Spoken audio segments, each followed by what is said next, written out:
Hey guys, it's your girl Teeka's Dragon. Today we're going over my EDH deck Edgar Markov, every single card, why I play it, why it's a great card, and ultimately why it's a great deck to play, competitive, casual, just fun EDH. So join along, got any comments, just comment below, subscribe, like and enjoy the video.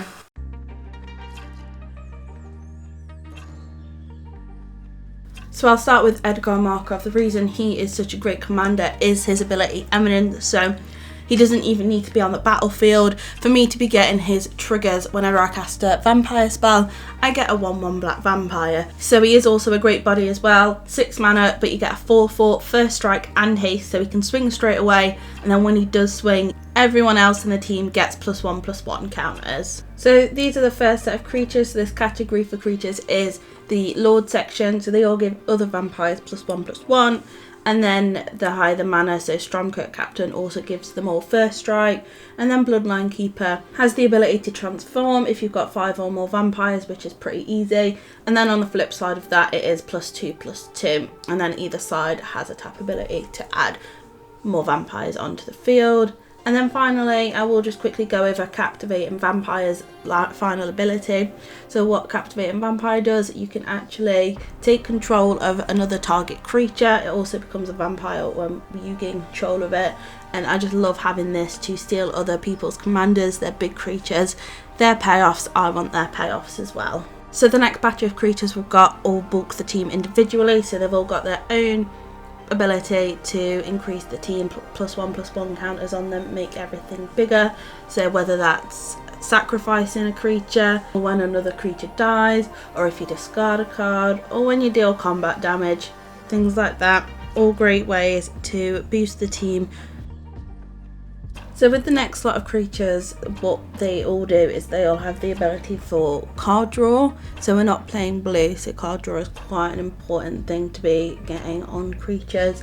They do all have their own situations, but they're all things we can work around. So discard a card on Insolent Neonat, that's fine. We play a lot of Madness cards, so we can just play it and get the draw. Asylum Visitor.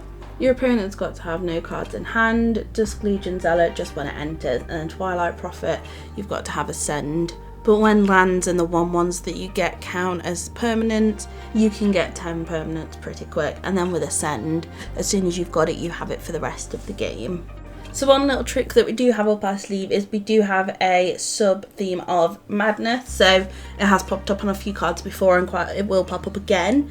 But these 3 cards are the main cards that create the Madness sub-theme. So starting with the Falconwrath Gorger, I can play it turn 1, and then every vampire I own has Madness, so that way whenever I'm discarding a card, I have the ability to just play it onto the battlefield instead. And then with Angie's Ravager, so as I mentioned before, we're not playing blue, so card draw isn't as easy to come by. So if you do have creatures with Madness, you don't mind discarding your hand, because then you get to draw 3 cards. At this point in the game, you probably don't have a full hand, you've played all the cards you want to play. And then Andy's Falconwrath, so this basically becomes a play a creature, draw a card. Technically you're discarding a card with Madness, casting it, and then you get to draw a card, untap Angie and do it again, as long as you've got your drawing creatures. So these next 3 cards have their own category. So Forerunner of the Legion is card search. You get to search for a vampire, put it onto the top of your library. Visceraciate, you can select a creature, scry one, that's card selection right there, see what you're going to draw next. And then Kalitas, however you say it, what he does is he exiles creatures in opponents' graveyards, and then you get a 2/2. This is one of the only ways, even though I'm playing black, to deal with graveyards. So these next 4 creatures are removal creatures. They deal with opponents' creatures. So Voldor and Pariah. So you do have to sack 3 other creatures to transform her, but when you do, you get to choose an opponent and they also sack 3 creatures. Grawldra's Assassin, you can level it up to give a target creature -4/-4. Gatekeeper of Malakir, you can kick it, so for an extra black, target opponent sacks a creature. Now these all get around indestructible. And then there's Vampire Hex Mage, which you can sack to remove all counters from target permanent. So this can kill a Planeswalker, remove encounters from 0/0 tokens, things like that. So these 4 creatures are all drainage creatures, should we say. So the first 2, whenever I gain life, each opponent loses life. And then the Following Tomb, whenever another creature or planeswalker in Cruel Celebrant's case dies, each opponent loses a life and I gain 1 life. It's a way to get around killing someone if you can't be swinging at them every time. So these next 6 creatures are all good because they have so many keywords. So flying, death touch, haste, lifelink, things like these, just improving creatures. And then you've got Zagrass, which can be cheaper and then also give other creatures a controlled death touch, so it also offers out its keyword to the rest of my team. So the next 8 cards all have their own unique abilities. So we'll start with the Null Priest of Oblivion. If you kick it, you get to return a creature from your graveyard. Stromkurt Noble will make itself bigger every time it attacks, so if you're playing at turn 1 and swinging, chances are that your opponent's not going to block with the elf that they've put out. So there's a 2/2, 3/3, so on and so on. Changeling Outcast, he can't block, but he also can't be blocked, so if you do want somewhere to move all your +1/+1 counters onto, something big to swing that they can't block no matter what they have, he does the job. And the Knight of the Ebon Legion, so again you can play at turn 1 and then he can get bigger every turn, and then can also pump himself, so late game if you need somewhere to sink your mana into, you can put it into him. And then the next 4 we've got your Henny, which makes itself bigger. It is a 2/2 with Haster as well. Bloodcast recurs every time from the grave that you play a land. And then the final 2 can both give themselves indestructible. The first one, Pitiless Pontiff, by paying 1 and sacking a creature, and then Adanto Vanguard if you pay 4 life. Remember, in Commander, you start at 40 life. Life is a resource. 4 life isn't really anything. So then we move on to our Planeswalkers. So we've got Sorin, Imperious Bloodlord, and Sorin, Lord of Innistrad.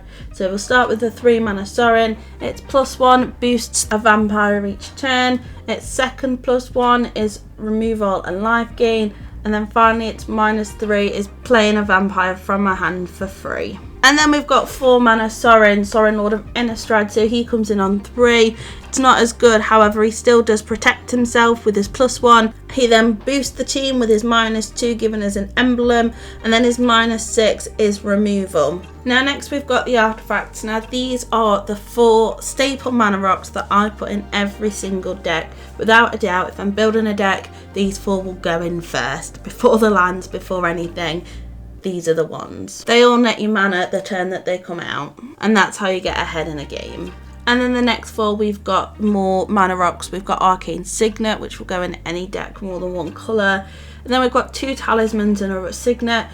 I don't know why there's 2 talismans and a signet rather than just 3 talismans.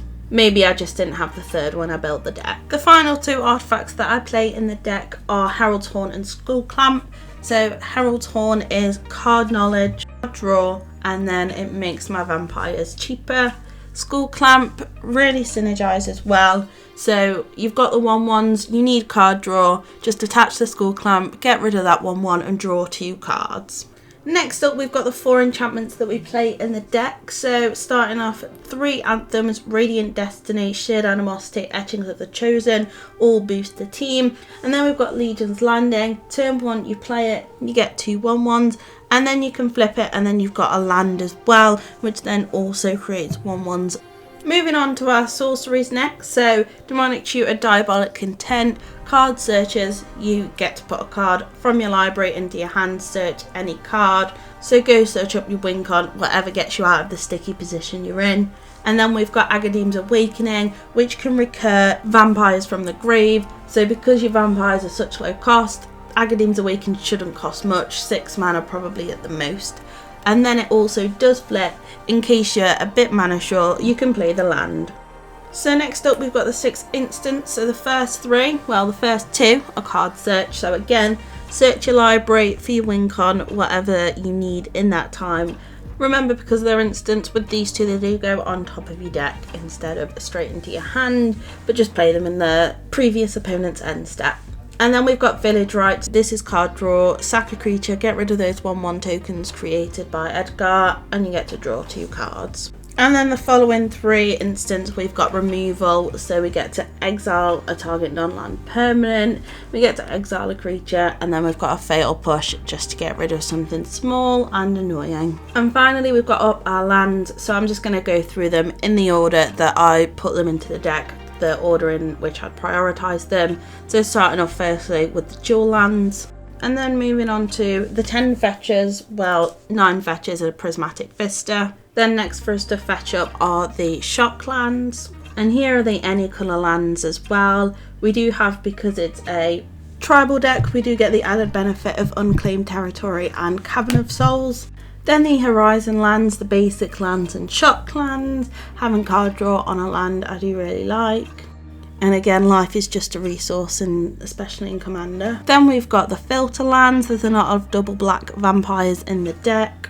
And finally the 2 utility lands that you have in black. So Urborg, everything taps for a swamp, which is good because it's such a black heavy deck. And then Phyrexian Tower, so you can sack those 1/1s to be adding double black to your mana pool.